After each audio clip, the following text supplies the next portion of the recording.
কামচার ভিক্ষে করছে। ওকে চিনতে পারলি না? পারলাম না তো। পশ্চিম পাড়া কে? সত্যবাদী যুধিষ্ঠির। সবাই বলতো সত্যবাদী যুধিষ্ঠির, তার মানে সুদামার স্ত্রী। চিন্তা কর, সুদামা কিরকম ভিক্ষে করতে পাঠিয়েছে, লজ্জাও করে না?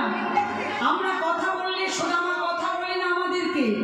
যে রাস্তা দিয়ে যাই আমরা সেই রাস্তা দিয়ে সুদামা যাই না, আর বউটিকে ভিক্ষে করতে পাঠিয়েছে, লজ্জাও করে না। পাড়ার ছেলে ছোকরারা যা নয় তাই বলছে।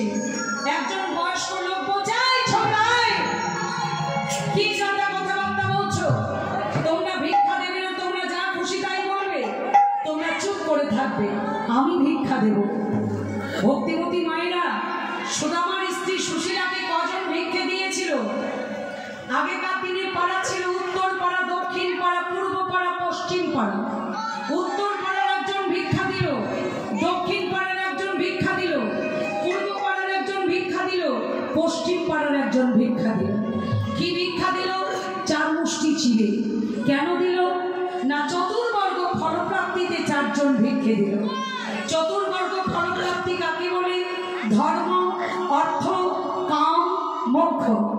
কেউ ভিক্ষা দিল অর্থ লাভের জন্য, কেউ ভিক্ষা দিল কাম পূর্ণ করবার জন্য, কেউ ভিক্ষা দিল মোক্ষ লাভের জন্য। তাহলে ধর্ম, অর্থ, কাম, মোক্ষ। আচ্ছা মায়েরা, ভিক্ষা না দিলে কি হয় গো? ভিক্ষা যদি না দিত তো কি হতো? ওই যে মনে করুন উত্তর পাড়ার একজন ভিক্ষা দিল, যদি না দিত, উত্তর দিকে যত পাড়া আছে, যত গ্রাম আছে, যত অঞ্চল আছে, যত শহর আছে, সব কিন্তু পুড়ে ছাই হয়ে যেত। কেন না? কৃষ্ণ রসায়ন। ওই উত্তর পাড়ার একজন ভিক্ষা দিল মানে পুরো উত্তর দিকটা বিপদ থেকে রক্ষা পেল। দক্ষিণ পাড়ার একজন ভিক্ষা দিল মানে পুরো দক্ষিণ দিকটা বিপদ থেকে রক্ষা পেল। তত্ত্বটা ভাঙলে কি বেরিয়ে আসবে? কোনো অঞ্চলে যদি একজন সৎ মানুষ থাকে, সেই অঞ্চলটা বিপদ থেকে রক্ষা পেয়ে যাবে। সৎ মানুষের দাম কি নেই বাবা? আজও আছে। এমনকি যে অঞ্চলে হরিনাম সংকীর্তন হয়, সেই অঞ্চলটা পর্যন্ত বিপদ থেকে রক্ষা পেয়ে যায়। তাহলে 4 পাড়ায় 4 জন ভিক্ষে দিল। কি ভিক্ষে দিল? 4 মুষ্টি চিড়ে। ব্রাহ্মণের হাতে আমি দিলই উপায়ন, ব্রাহ্মণের হাতে আমি দিলই উপায়ন, তাহা লইয়া দ্বারকাতে চলিল ব্রাহ্মণ। ও কথা লইয়া দ্বারকাতে চলিল ব্রাহ্মণ। 4 মুষ্টি চিড়ে এনে সুশীলা সুদামার হাতে দিয়ে বলছে, স্বামী আমি 4 মুষ্টি চিড়ে পেলাম, আর কিছু পেলাম না, এই নিয়ে আপনি আপনার বন্ধুকে দেখে আসুন। সুদামা বলছে, তুমি আমাকে যা দেবে আমি তাই নিয়ে যাব, কারণ ভিখারি যে গরিব, তার কি কিছু উচ্চ আশা চলে? যা দিয়েছ আমি তাই নিয়ে যাব। তাই সুদামা যাচ্ছে। কৃষ্ণ কৃষ্ণ কৃষ্ণ বলি সুদামা চলিল, কৃষ্ণ কৃষ্ণ কৃষ্ণ বলি সুদামা চলিল, কৃষ্ণ কৃষ্ণ কৃষ্ণ বলে সুদামা চলিল। কোথায় কৃষ্ণ কৃষ্ণ বলে কাঁদিতে লাগিল, কোথায় কৃষ্ণ কৃষ্ণ বলে কাঁদিতে লাগিল। সুদামা বলতে বলতে যাচ্ছে, কই কৃষ্ণ, কোথায় কৃষ্ণ, কোথায় প্রাণের সখা,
হলো না।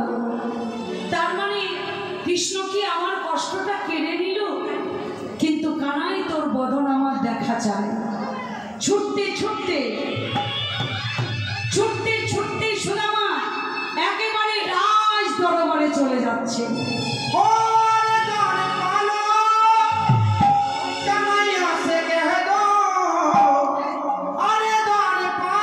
দারোয়ানকে বলল, দারোয়ান দারোয়ান আমার বন্ধু কৃষ্ণচন্দ্র। কে তুমি? আমি তোমাদের মহারাজার বন্ধু। তুমি যদি মহারাজার বন্ধু হতে তোমার মাথায় পাগড়ি থাকতো। তোমার মাথায় পাগড়ি নেই, তোমার বসনে পরনে ছেঁড়া কাপড়, মাথায় তেল জোটে না, তোমার লজ্জা করে না? তুমি আমাদের মহারাজার বন্ধু, ঘাট ধাক্কা দিয়ে বের করে দেবে।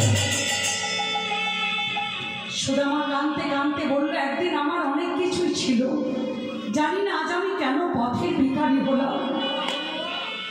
আমার বন্ধু কৃষ্ণচন্দ্রর কাছে কিছু চাইতে আসিনি, একবার দেখা করিয়ে দাও। দারোয়ান তারা রক্ত মাংসের মানুষ, রক্ত মাংসের মানুষের মধ্যে একটা মায়া কাজ করবে। দারোয়ানদের মধ্যে একজন বলছে, ভিখারি যখন কাঁদছে ব্যাপার একটা কিছু আছে। এই ভিখারি তোমার কি নাম? গো আমার নাম সুদামা। সুদামা, এই তুই দড়ি নিয়ে বেঁধে রাখ, ততক্ষণ আমি আসছি। একজন দারোয়ান গিয়ে বলল, দারোগার অধিপতি মহাধীরাজ কৃষ্ণচন্দ্র কি? দারোগার অধিপতি মহাধীরাজ কৃষ্ণচন্দ্র কি? দারোগার অধিপতি মহাধীরাজ কৃষ্ণচন্দ্র কি? জয় হোক মহারাজের জয় হোক। মহারাজ একজন এসে বলছে সে নাকি আপনার বন্ধু। আমার বন্ধু? বলছে হ্যাঁ। একজন ভিখারি এসে বলল আপনার বন্ধু। ভিখারি আমার বন্ধু? মহারাজ আমরাও তো জানি ভিখারি কোনোদিন আপনার বন্ধু হতে পারে না। এই কি নাম বলেছে গো ভিখারি? মহারাজ ওই ভিখারির নাম কিন্তু সুদামা। কৃষ্ণচন্দ্র চমকে উঠলেন, বন্ধুরে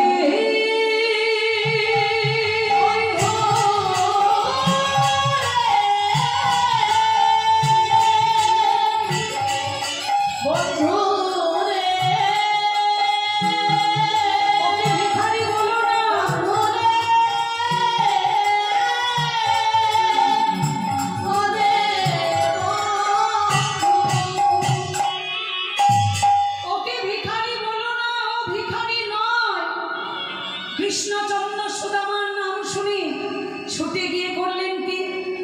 আজি ভুজ পাশে ধরি দেহ দেয় আলিঙ্গন।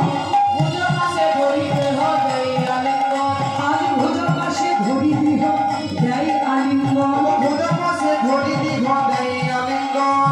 ফুলাতে পুরল তনু সজল নয়ন।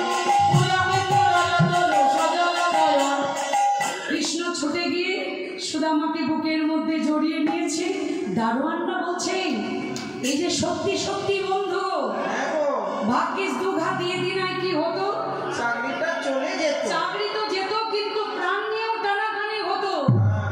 দারোয়ানরা বলছে, মহারাজার বন্ধু তোমার সঙ্গে যে আমরা এত খারাপ ব্যবহার করেছি, দেখো আমাদের মহারাজাকে বলো না। দারোয়ানরা বলছেন, এবার সুদামা বলছেন, না রে। দারোয়ান থেকে বলছে, আমি কারো কাছে কিছু বলবো না, কারণ আমি তো গরিব, গরিবের দুঃখ কষ্ট সহ্য করা যে অভ্যেস, আমি কারো কাছে কিচ্ছু বলবো না।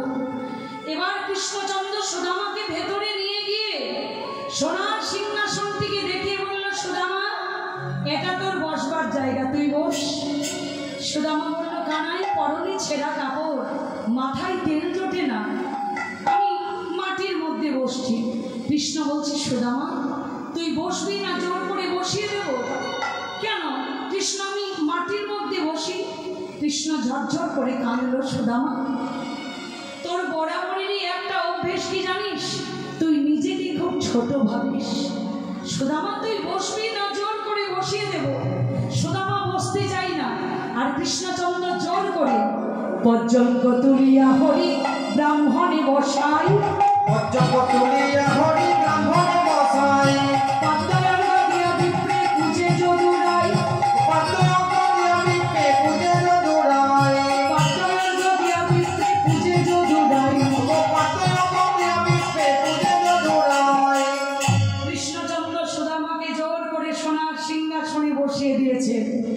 আর সত্যভামা রুক্মিণী সোনার ঘটিতে করে জল আনলেন, আর কৃষ্ণচন্দ্র সুদামার চরণ দুটি সোনার থালার উপরে রেখেছেন। আর কৃষ্ণচন্দ্র কি করলেন, সোনার থালার উপরে চরণ দুটি রেখেছেন, আর সত্যভামা রুক্মিণী এইভাবে জল ঢেলে দিচ্ছেন সোনার ঘটিতে করে। আপনি সহস্তে সুদামা চরণ ধুয়াইল, আপনি সহস্তে সুদামা চরণ ধুয়াইল, সেই চরণ ধুয়া জল কৃষ্ণ পান করিল। সেই চরণে ধোয়া জল কৃষ্ণ পান করিল। সে যে ভক্ত বৎসল গোবিন্দ আমার, ভক্ত বৎসল গোবিন্দ আমার, সে যে ভক্তের লাগি অবতীর্ণ, ভক্ত বৎসল গোবিন্দ আমার, ভক্তের লাগি অবতীর্ণ, সে যে ভক্তের লাগি আহার বিহারী, ভক্তের লাগি আহার বিহার, ভক্তের লাগি অবতীর্ণ, ভক্ত বৎসল গোবিন্দ আমার। রাম রাম রাম রাম রাম রাম রাম রাম।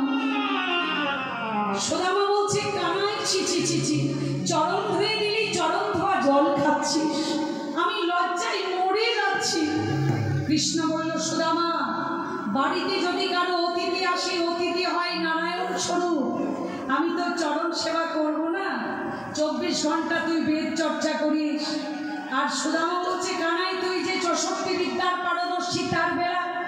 কৃষ্ণ বলল, সুদামা, আমি 64 বিদ্যার পারদর্শী হলেও আমি করি রাজনীতি চর্চা। রাজনীতি চর্চা যারা করে তাদেরকে মাঝে মাঝে মিথ্যা কথা বলতে হয়।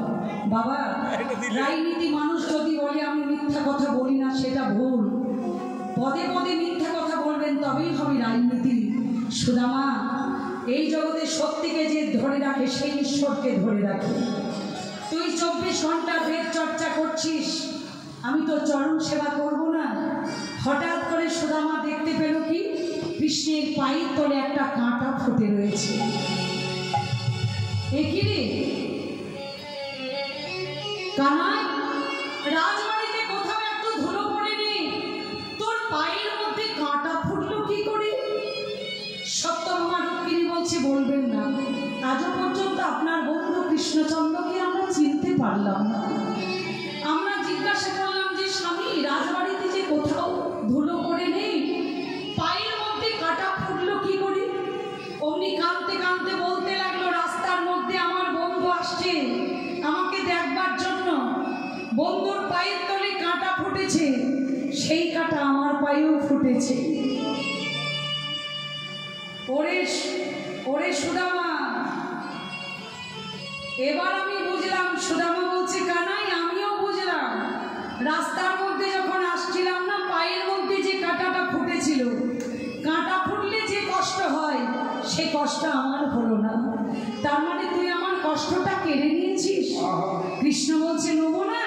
সেই গভীর জঙ্গলে কাঠ করতে গিয়ে সেই দিন তুই যে আমার কষ্টটা নিয়েছিস। ভক্তের বোঝা ভগবান বয়। কৃষ্ণ সুদামা দুজন দুজনকে জড়িয়ে ধরে কাঁদল। কৃষ্ণ বলছে, সুদামা, আমাদের দেখা হয়েছিল সেই গুরুদেবের আশ্রমে। হারে, গুরুদেবের কাছে দীক্ষা নেওয়ার পর দক্ষিণা দিয়েছিলিস? সুদামা বলল, কানাই, সে তো অনেক দিনের কথা, আবার ওই কথাটা টেনে কেন আনছিস? কৃষ্ণ বলছে, আমি যখন বলছি বলবার কারণ আছে। বলতো সুদামা, গুরু কয় প্রকার? সুদামা বলল, কানাই চুপ কর, সবাই জানে গুরু 2 প্রকার। কৃষ্ণ বলছে, কি কি? সুদামা বলছে, কেন? দীক্ষা গুরু, শিক্ষা গুরু। কৃষ্ণ বলছে, দীক্ষা গুরু শিক্ষা গুরু তো বটে, কিন্তু গুরু আমাদের প্রত্যেকের 3 প্রকার। কে জানিস? প্রথম গুরু কি? জনক প্রথম গুরু, জন্ম যাহা হইতে। জনক প্রথম গুরু, জন্ম যাহা হইতে। পিতা মাতা আদি গুরু, বলিলাম সবার সাক্ষাতে। ও পিতা মাতা আদি গুরু, বলিলাম সবার সাক্ষাতে। সবার উপর গুরুকে কৃষ্ণ বললেন, সুদামা, সবার উপর গুরু হলো আগে মা, তারপর বাবা। মা বাবা যদি আদি গুরু হয়,